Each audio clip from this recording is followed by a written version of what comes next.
Thank you, Jonathan, both for your kind introduction and for the great work that you do at PBS. By my count, this is the fourth launch event we've hosted for a PBS series. My family has helped support public television for more than 30 years now. More recently, in the past few years, we decided to do more than write checks. We wanted to celebrate the extraordinary quality and range of the programs you produce. Tonight, we're here to celebrate one of the great public intellectuals of our time, Henry Louis Gates, Jr.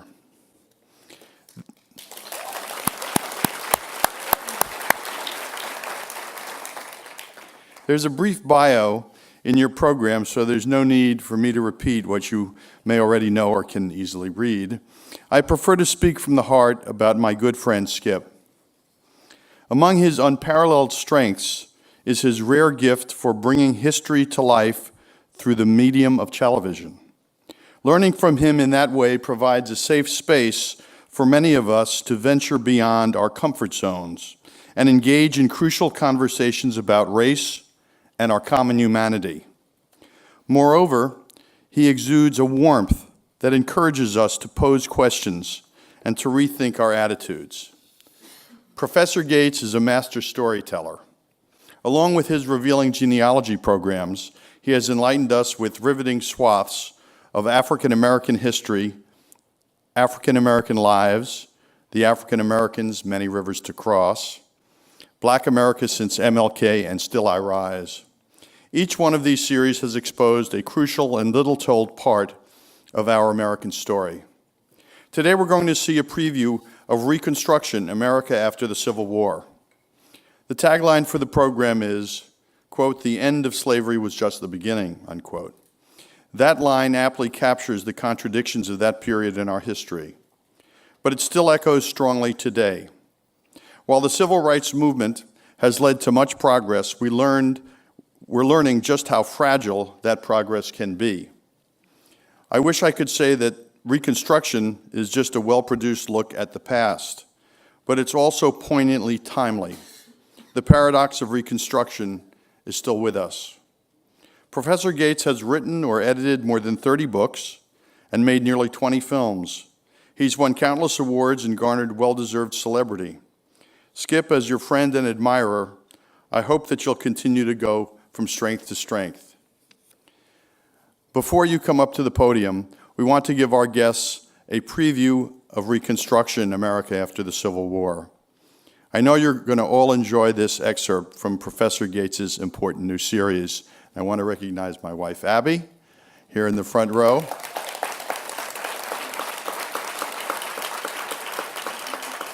And my partner, Carol Hoover, who came in from Cleveland. I guess we can dim the lights now. Thank you so very much. It's my great honor to be with you here tonight as we celebrate the launch, I can't believe it, of our new history series, Reconstruction, America After the Civil War. I used to watch filmmakers, particularly Ken Burns, whom I admire so much.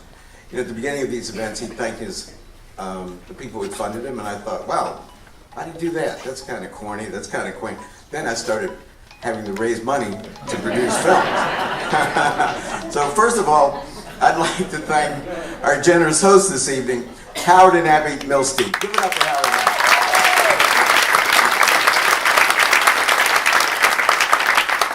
You're always there for me with a lot of love, and I can't tell you what that means for me.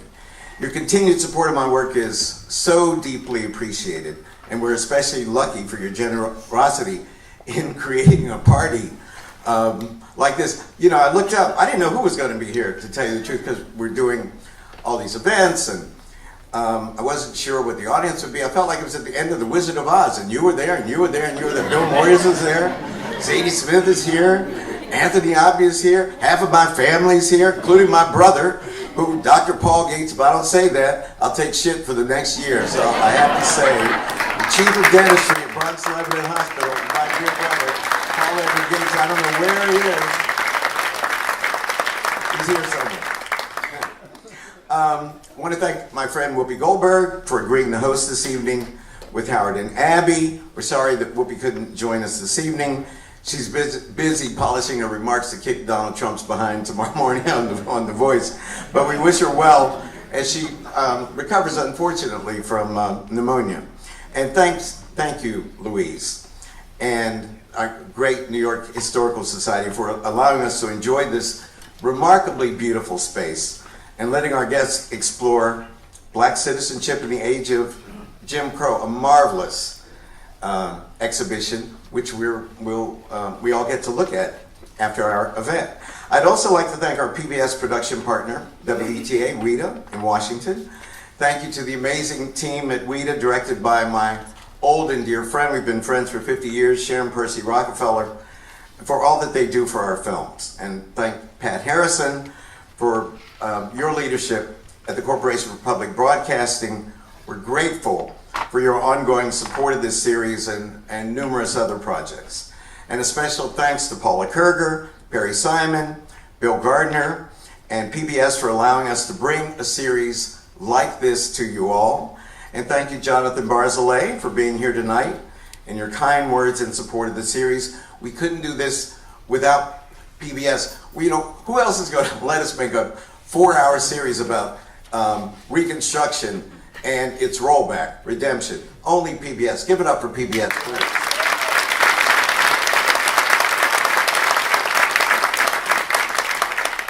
We're incredibly grateful to all of the generous contributors to this series. Our sole corporate supporter, Johnson & Johnson. It was the first, when I went in to pitch the idea that became Finding Your Roots, I went in and pitched Johnson & Johnson, and they had come prepared to say no. And then I said to them, we had to raise $6 million. This was the first time we were doing this. And I said, how would you like your product, Johnson & Johnson products, associated with the whole world knowing what ethnic group Oprah Winfrey is from? Ladies and gentlemen, see that ceiling? Like it opened up and a giant ATM machine came down, and Johnson said, we're right here, I'm right here for you. The Andrew W. Mellon Foundation, headed by my dear friend and former student, Elizabeth Alexander. The Ford Foundation, under the amazingly visionary leadership of Darren Walker. The Gilder Foundation, my fellow Yalie, the Lloyd Carney Foundation, and Dr. Georgette Bennett and Leonard Polanski, CBE. Georgette, thank you for working so hard to make this evening a success. Please give it up to Georgette.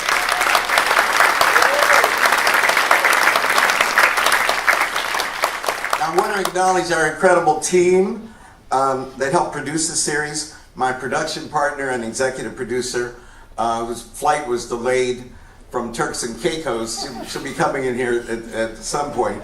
That's my buddy, my partner, Dylan McGee. Give it up for Dylan, please. Our amazing series producer, director, whom you'll meet on the stage shortly, Julie Marchese, right there. And all of our talented producer directors, please stand up. Rob Rapley, Cindy Radine, and Stacy Holman, please.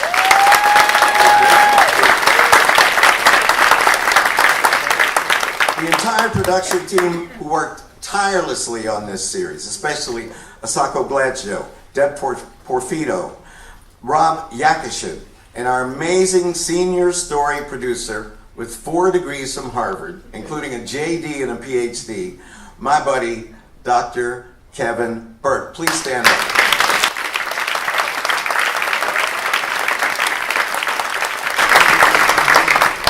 And we're fortunate to have several of my colleagues in the Academy, who many of whom you saw in the clip this evening, and others you'll see over the course of the 4 hours, who are with us tonight, with all the scholars and advisors who helped us with the series or appeared in the series. Would you please stand up so that we can properly thank you.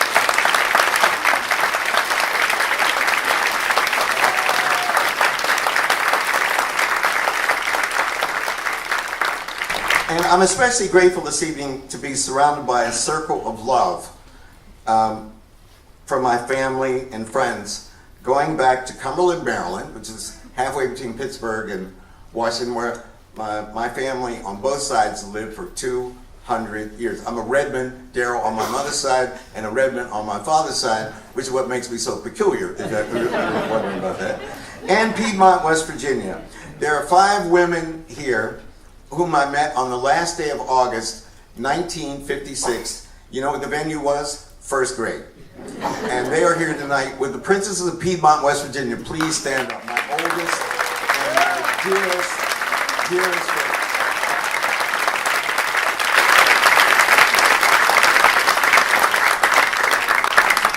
And after you all go to bed, we're all going to Shunli, 10 o'clock, and we're going to eat Chinese food.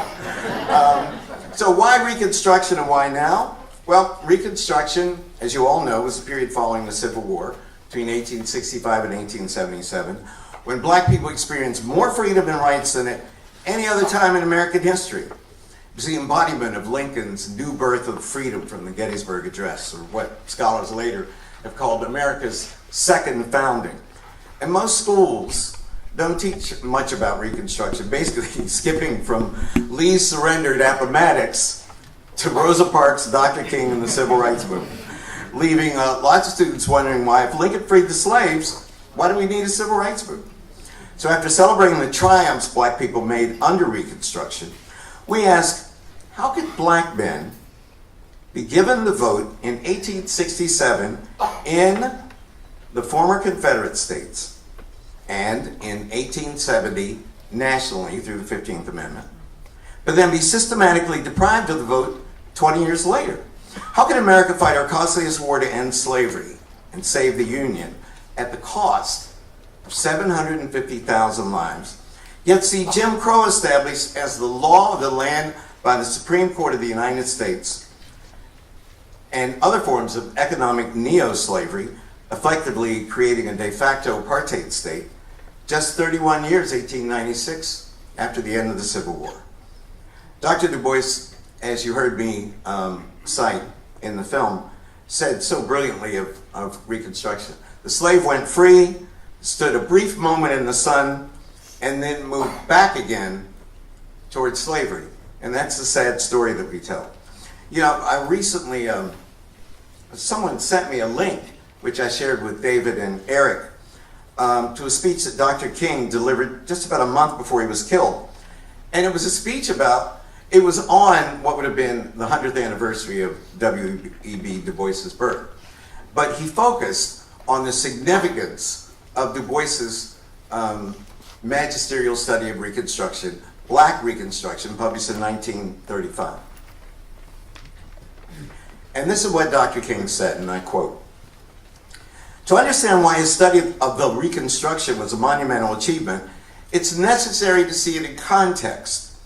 White historians had, for a century, crudely distorted the Negro's role in the Reconstruction years. It was a conscious and deliberate manipulation of history," he said, "and the stakes were high. The Reconstruction was a period in which black men had a small measure of freedom of action. If, as white historians tell it," Dr. King continued, "Negroes wallowed in corruption, opportunism, displayed spectacular stupidity, were wanton, evil, and ignorant, then their case was made. They would have proved that freedom was dangerous in the hands of inferior beings. One generation after another of Americans were assiduously taught these falsehoods, and the collective mind of America became poisoned with racism and stunted with myths," unquote. Understanding Reconstruction and its rollback is pivotal to understanding the history of race relations in this country. Even black people don't know that much about Reconstruction. I did Chris Rock's family tree. His great-great-grandfather, Julius Caesar Tingman, was elected to the South Carolina legislature in 1872, and he had absolutely no idea. And he looked at me and he said, had he known that, it would have changed the course of his life. Because he went to his mother once in elementary school and said he wanted to be a politician, and his mother said there was no future for a black man in politics. But it was in his own family tree, and he had no idea. And then, funny man, Chris Rock burst into tears. Reconstruction has been lost to history. So Dylan McGee and I turned to Eric Foner, the veritable dean of Reconstruction studies. You want to do a series about Reconstruction? You have got to have Eric Foner. No Eric Foner, no Reconstruction. Give it up for Eric Foner, ladies and gentlemen.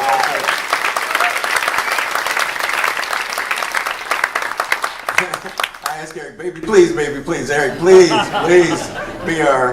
be our chief consultant and historical advisor for a PBS series that would finally bring the story of Reconstruction and redemption, as the rollback period was called, to a broad general audience and to students and scholars.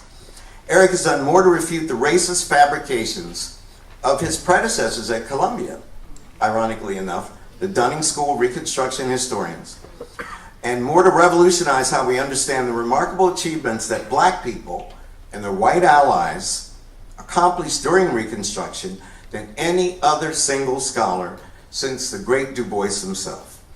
Truly, Eric, you've taken up Du Bois's mantle and you wear it with eloquence and with grace and with the dogged determination to allow black agency to speak for itself. Thank you, my brother. Thank you. Thank you.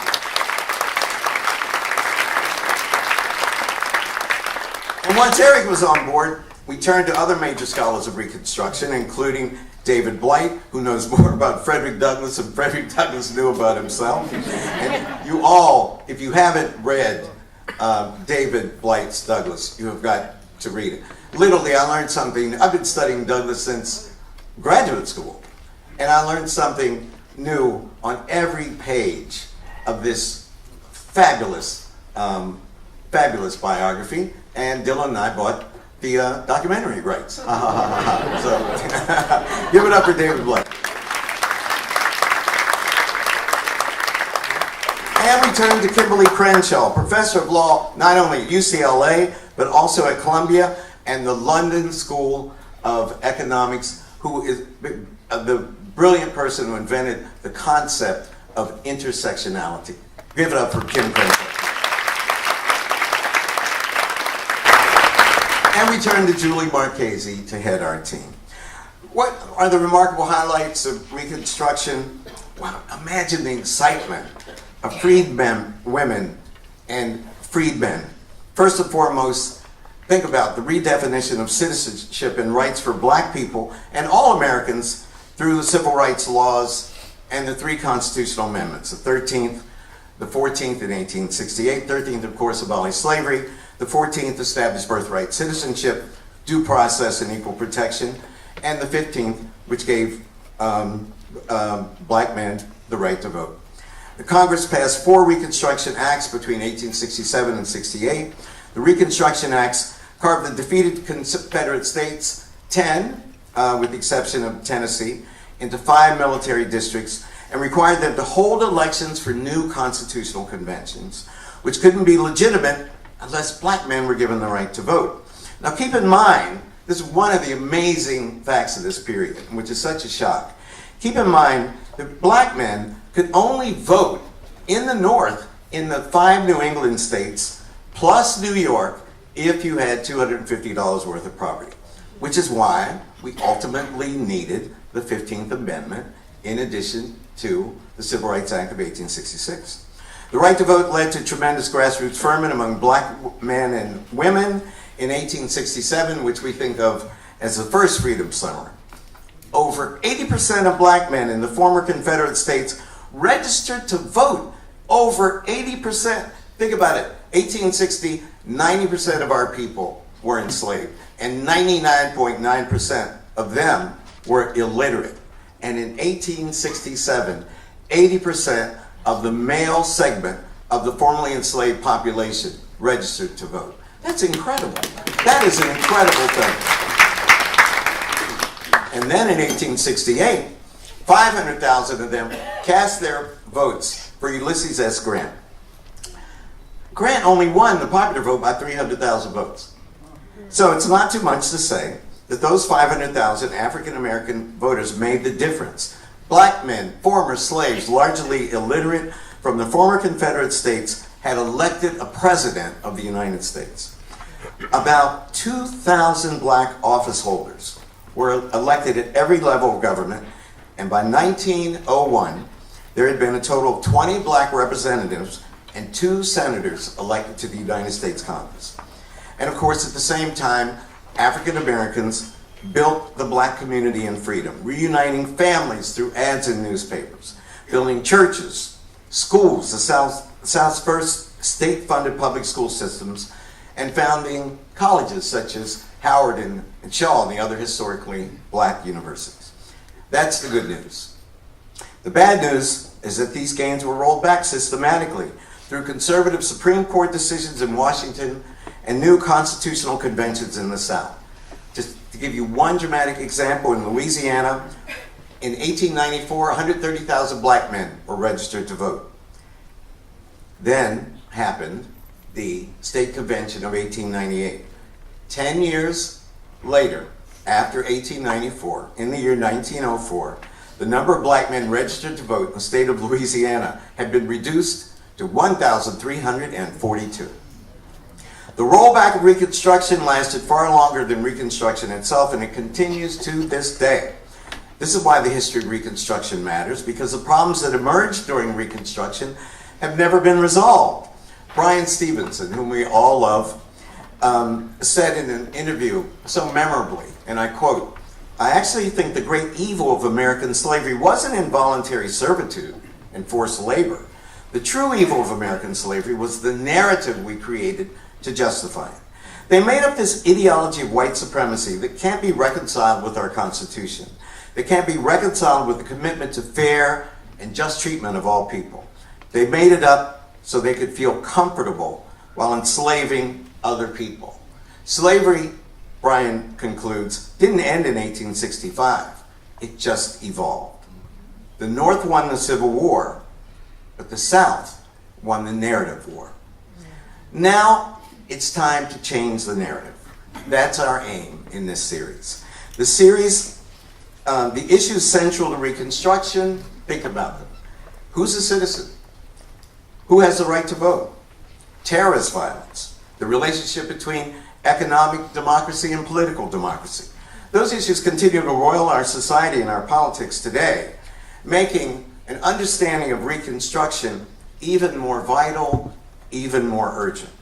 One lesson, painfully evident, is that achievements thought permanent can so quickly be overturned, and rights can never be taken for granted.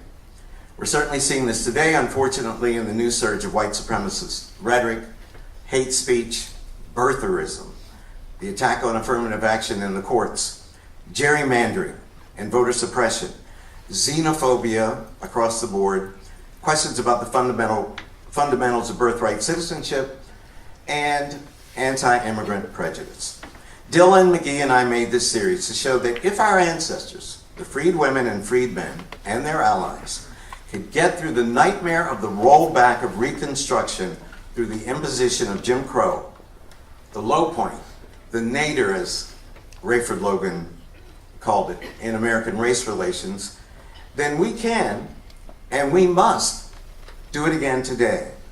Our hope is that this series will contribute to this crucial work that honors our past and we hope will help protect our future.